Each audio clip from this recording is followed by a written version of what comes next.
Hello, and today we're going to be looking at surely one of the most imaginative, fanciful and glorious eras ever of fashion, and strangely enough one that's often overlooked because it falls between the excesses of the 20s jazz age and the austerity of the war years.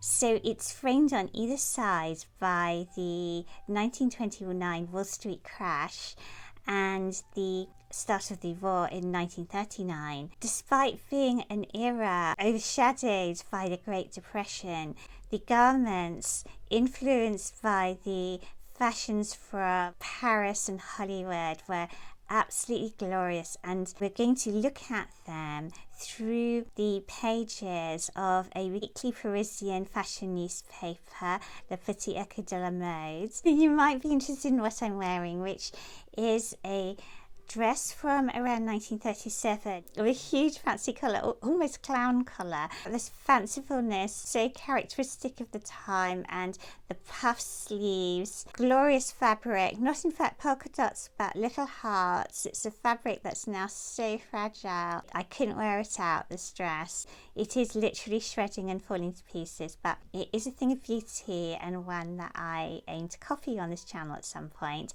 And then I'm also wearing a hat, and in the style of Elsa Schiaparelli's madcaps, as they were called. So let's start exploring those pages with some rather wonderful things. And I thought we'd just start by reminding ourselves of the fashions leading up to the 30s.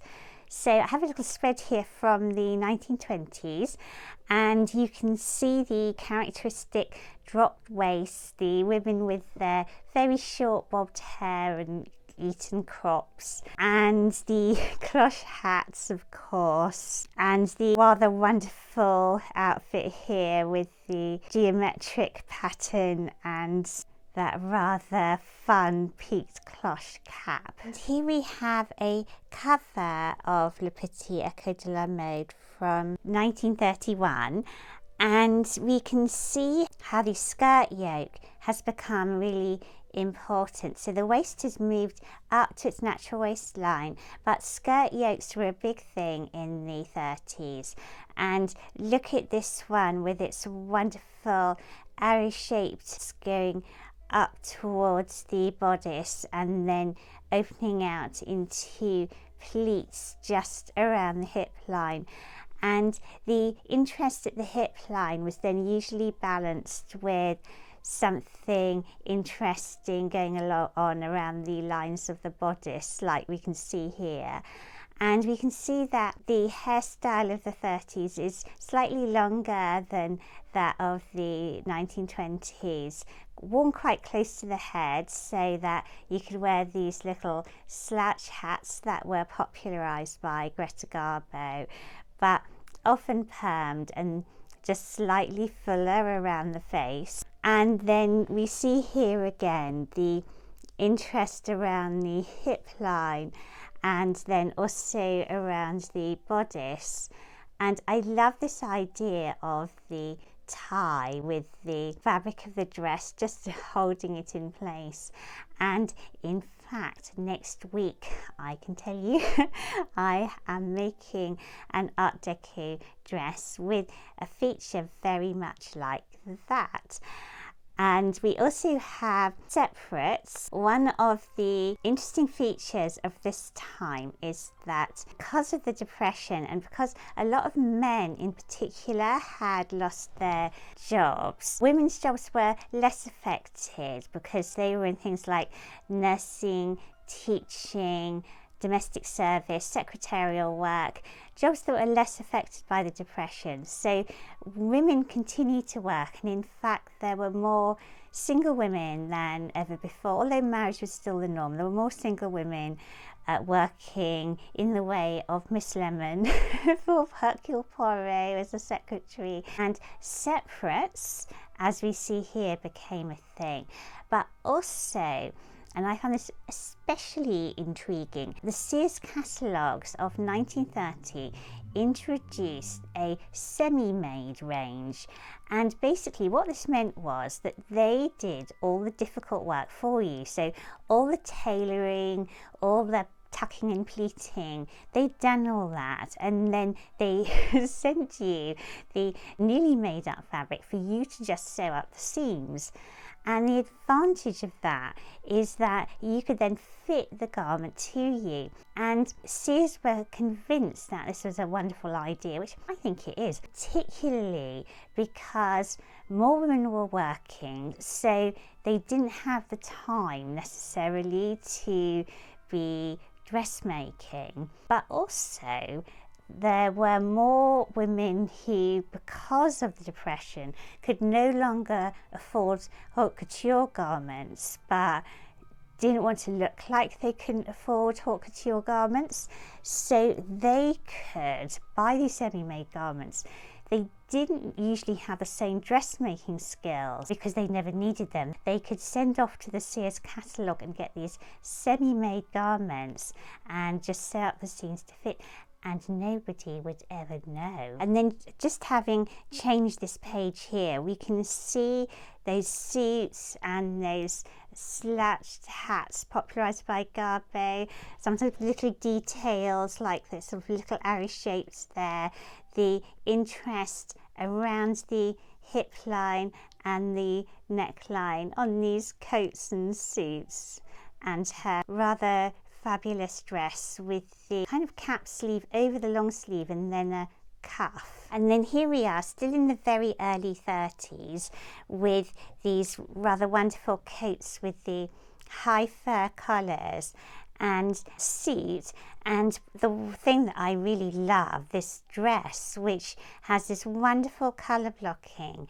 with this semicircular shape at the bodice and the asymmetrical buttons, and you can see too the colour blocking has then been carried round the back and some kind of trim has been used down the front, and I think that is rather spectacular.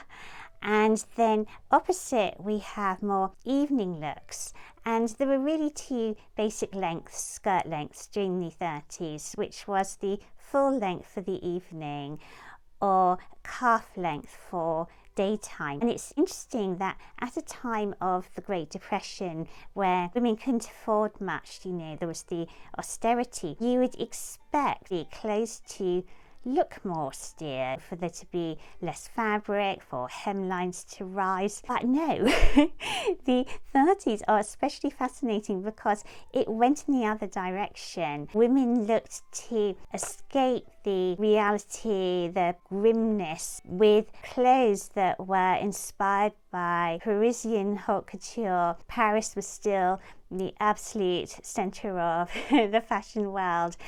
But it also had a rival, which was Hollywood.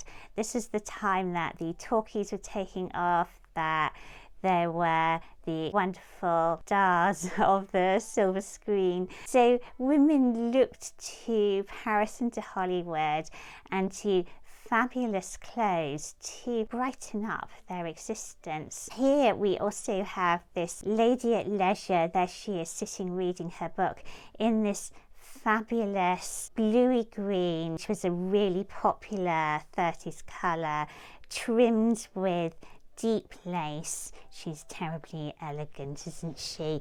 And then of course accessories, and everyone wore gloves. You didn't go out with bare hands. But there were also these little jabots and lace cuffs and ideas for lovely little details that you could add to your clothes. Here we have even children looking rather smart in deco designed clothes, and the 30s was a real era for design. These geometric lines, you see them in the furniture, in the architecture, of that Art Deco style. And then here we have this sort of wonderful fancy dress of, I think she's perhaps like a nasturtium or some kind of flower, and then this wonderful little bumblebee here. The child is a bumblebee with a little black cap with black antennae on. Rather sweet. And then here we have evening looks. So again, very deco inspired. The skirt yoke, a real thing, a big bow on the waist, and here we have the introduction of bias cut panels.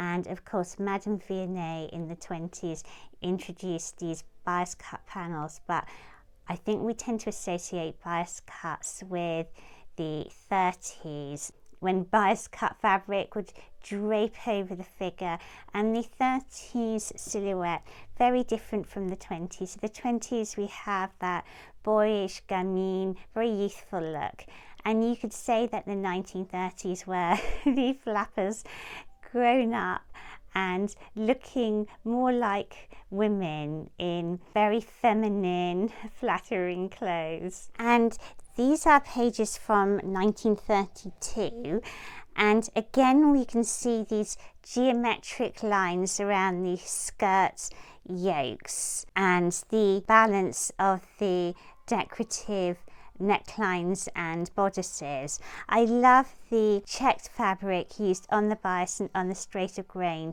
to create this lovely little dress suit, and then these little blouse options with the bow or the pin tucks or the buttons. Looking at the check, something that is also interesting to think about with the 1930s is the fabric choices. So there was an absolute craze for polka dots. I tend to think of the 1950s as the era for polka dots, but actually the 1930s polka dots were an absolute craze, and I do have some 1930s crepe de chine polka dot fabric coming up for my Art Deco dress. And in terms of the fabrics, silks of course were really popular for the bias cuts, draping, and crepe de chine too. So dresses were often quite translucent and petticoats would be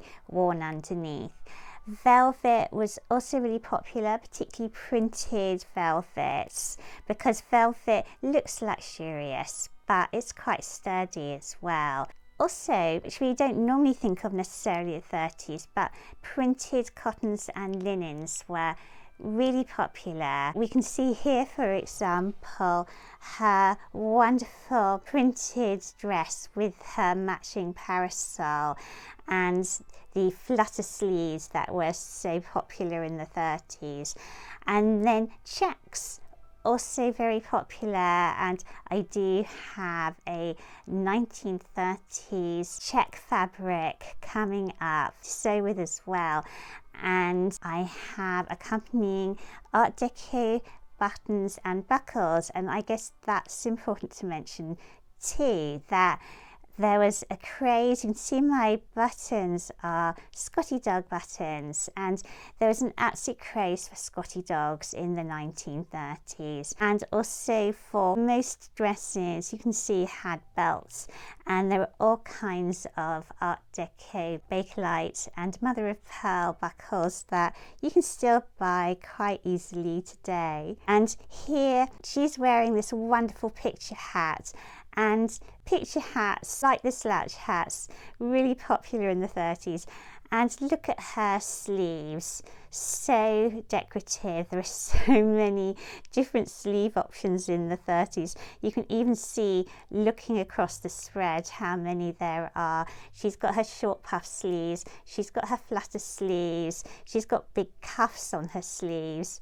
She has these almost medieval princess sleeves puffed up down to the elbow and laced down to the wrist, and little kind of gathered sleeves with ruffles, contrast bands on the sleeves. Here we have shirring down from the shoulder. So all kinds of sleeves. And while we're on the subject of sleeves, and especially puff sleeves, I have to mention the popularity of a particular dress worn by Joan Crawford in Letty Lynton. And this dress was so popular at the time that it was estimated that about 500,000 copies were made in all, and it really showed how Hollywood was having such an influence on fashion. And Silver Screen magazine wrote, Paris might decree this or that, but actually everybody wants to look like, as they put it,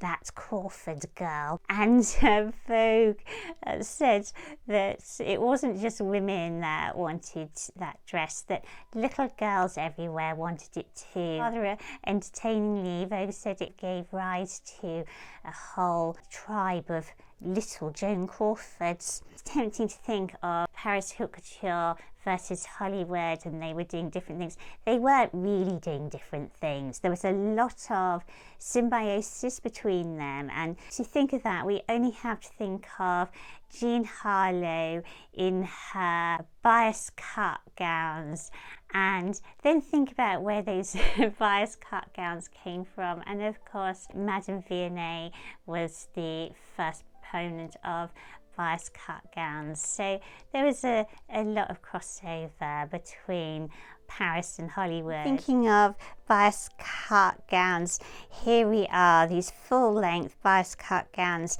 and the 30s often had these very fancy backs to their evening gowns. So she's got the bare back and then a massive bow at the waist, and see there are little drawings of accessories and the different styles of shoes. So in the 30s, two-tone lace-up shoes were really popular, pumps really popular, flat shoes were around too. The later 1930s, we see these little leather bags starting to appear, but for the early 30s, the bags had been very similar to the 1920s, kind of beaded or mesh bags.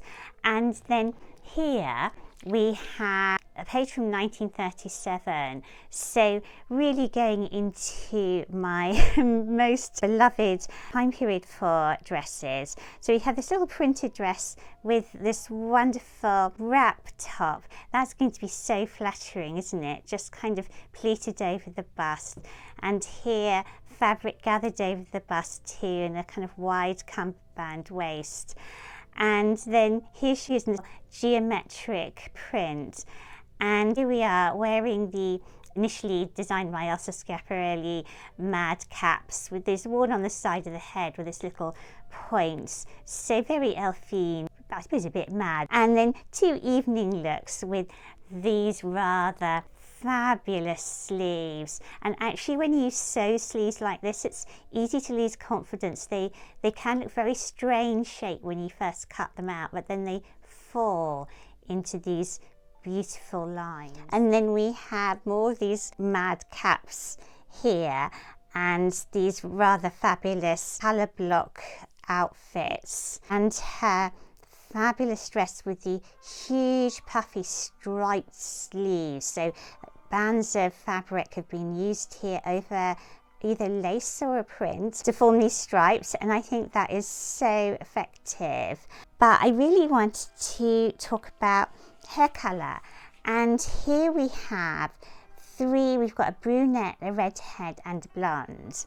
But it begins, the pale blonde is a la mode. So in the 1920s, dark hair had been very fashionable. We see on actresses like Clara Bow and Louise Brooks. But in the 30s, as the talkies took off and blonde hair looked amazing on screen, it formed that kind of halo of light on screen. Blonde became, especially platinum blonde, became extremely fashionable in the 1930s. And of course, nobody did platinum blonde like Jean Harlow. She was the ultimate platinum blonde of the era. She achieved this colour. Her hairdresser dyed her hair every week with a combination of peroxide, ammonia, Clorox and Lux Flakes. And if you're thinking that doesn't sound very good, you'd be right. She actually died very early, Jean Harlow, at 26, and it was rumoured that the very toxic chemicals, especially Clorox and ammonia, that were used to bleach her hair weekly, had actually got into her system. She died of kidney failure, and she was a heavy drinker too, but it does seem that the combination of very toxic chemicals and alcohol contributed to her kidney failure. Achieving this platinum blonde shade was not without risk at this time, and yet women were beside themselves to achieve it, and any hairdresser who was able to do it was very much in demand. And to the extent when Marilyn Monroe came to Hollywood, she actually sought out Jean Harlow's hairstylist, despite all the rumours about what had killed her, but to achieve that particular shade of platinum blonde. And even though Jean Harlow's hair was actually falling out in clumps towards the end of her life, I think it's also interesting to note that we are seeing the rise of fascism, and of course influenced by the bleak austerity of the times, these charismatic dictators that promised change. And just as a thing, they also, of course, Nazi socialism also preferred blonde hair. And they specified that the blonde hair had to be natural. Yet, interestingly, sales of bleach rose during the Nazi era. So there were a lot of blondes that perhaps weren't as natural as all that. And then the other thing I just wanted to draw attention to with this 30s look are these very high, thin, arched eyebrows that we see on Jean Harlow, on Hedy Lamarr. They were achieved by either plucking the natural line of the eyebrows into a very thin line and then using Vaseline, or in some cases women actually shaved off their natural eyebrows and then penciled in a very high arched thin line that might extend out towards the hairline, and that is a really distinctive look of the 30s. And here we're looking at pages from 1934, heading towards the middle part of the decade. I think we have to think about the huge publicity surrounding Edward VIII and his abdication. Famously, Edward met Wallis Simpson, the American socialite, in 1931 and completely fell in love with her. In 1936, he became king, became Edward VIII, but only for a year before he abdicated in favour of Mrs. Simpson, who he couldn't make queen because she had previously divorced. Wallis Simpson wore dresses very much like these wonderful Art Deco dresses that we're looking at. I just also wanted to show you this wonderful photograph taken at the beginning of the very short reign of Edward VIII. As you can see by the many pictures hanging behind on the walls. In India, my grandfather was in the Foreign Service. I know, us colonising Brits. It shows the celebrations at the beginning of his reign, of his very short reign. As we look at the fashion papers, I think we should keep an awareness of how fashionable, how much in the news Wallis Simpson was during this era. Now we're moving into perhaps my favourite period for dress of all. So we're in 1937, and look at this wonderful striped gown and her puffy sleeves slimmed down at the wrist, and there's little contrasts of the collar. She's on the telephone, on her Bakelite telephone, and here she is at a typewriter, so showing very much women at work. It just completely lays off Poirot's Miss Lemon with her contrast buttons and the little bow at her neckline, her little typewriter. And then here we have these black ensembles with the detailing at the waist with the bow, the skirts falling slim over the hips and then flaring out into these folds, these rather kind of wonderful hats with the different veiling decorations. And then over here, these very deco contrast details, two hat shapes of the era shown here. I mean, actually, see all these different hats. It was slightly anything goes on the hat front in the 1930s, just as it was with the sleeves. I mean, these sleeves, look at that inset of the shirred detail into that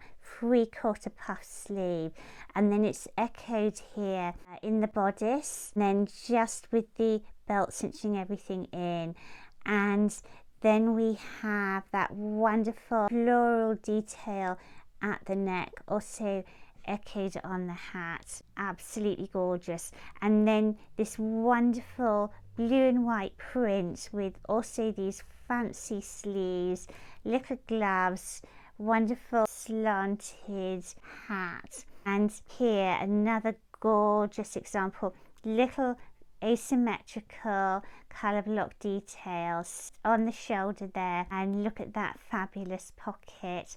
Again, wonderful sleeves. And then she's picked out with her handbag those tan details on her dress in the panels and the buttons, and echoed by her hat. So imaginative. So here we're on to the last pages. I've just moved this page over to the left because I realised I hadn't pointed out her wonderful pleated bow neckline, which is then echoed by the pleats in the flare of her skirt with the prints too.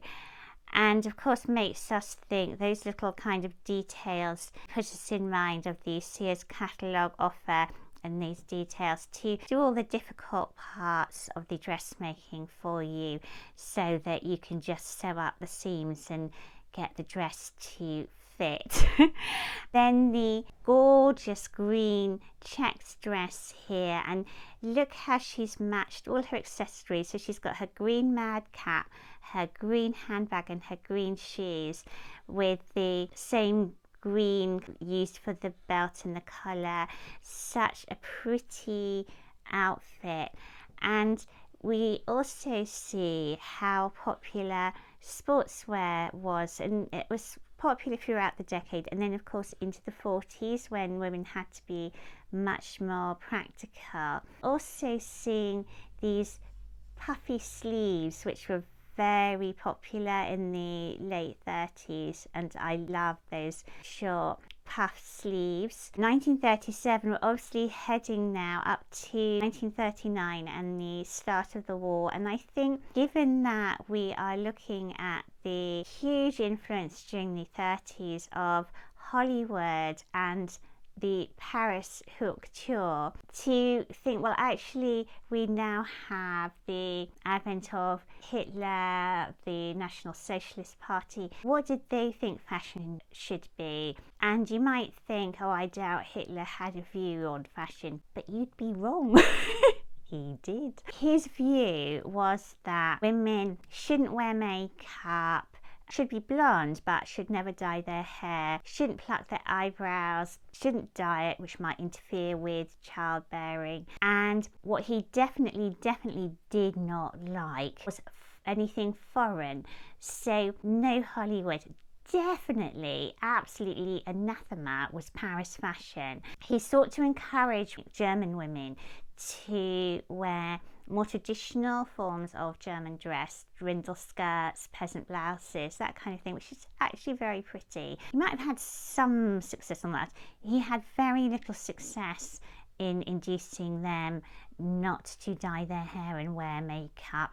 Hardly any success at all, in fact. That's my little run through of these fanciful designs of 1930s fashion, which you can tell are particularly close to my heart. I grew up being able to buy little dresses like this for, £10. They were not wanted. They were, I guess, associated with people's grandmothers. They were seen as like fusty dusty old dresses, really, but I always loved them, and I always identified with my grandmothers, my great aunts who wore them and had such gracious, good manners and kindness in the face of their very difficult lives. And these fashions speak to my heart as well as my aesthetic sense. Thank you so much for watching my introduction to 1930s Art Deco fashion, and next week I'll be making a Art Deco dress from original polka dot 1930s fabric using an original sewing pattern digitized by the Vintage Sewing Pattern Company. So I hope you'll tune in for that. And if you're enjoying my Edwardian series, it hasn't gone away. It's coming back. I'm involved in some quite complex makes behind the scenes that I'm hoping to bring to you before Christmas. So if you haven't subscribed, please consider subscribing, and I'd be really grateful anyhow if you would give my video a thumbs up if you enjoyed it. And I shall look forward to seeing you next week. Bye.